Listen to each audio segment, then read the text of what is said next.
Hi friends, welcome back to my channel. கத்திரிக்காய் தொக்கு முஸ்லீம் ஸ்டைலில் எப்படி செய்யுதுன்னு பார்க்கலாமா?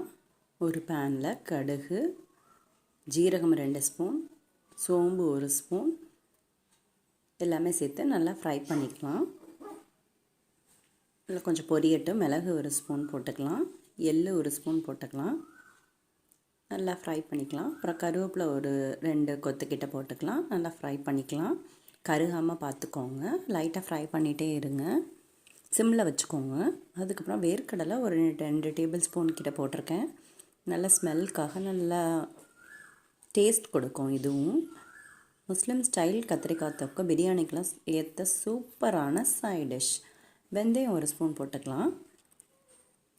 நல்லா எல்லாமே கருகாமல் பார்த்துக்கோங்க. தனியாக எடுத்து ஆற வச்சு அரைச்சி வச்சுக்கோங்க.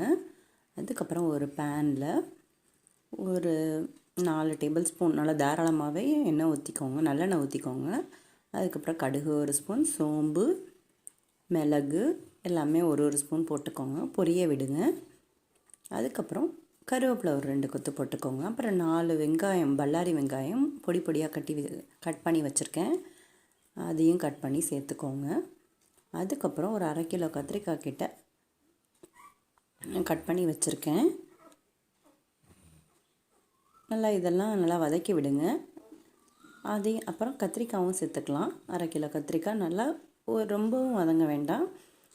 ஒரு லைட்டாக ஒரு ஆயில் கண்ணாடி பதத்துக்கு வந்தால் போதும். அதுக்கப்புறம் ஒரு 4 தக்காளி அரைச்சி பேஸ்ட்டாக சேர்த்துக்கோங்க.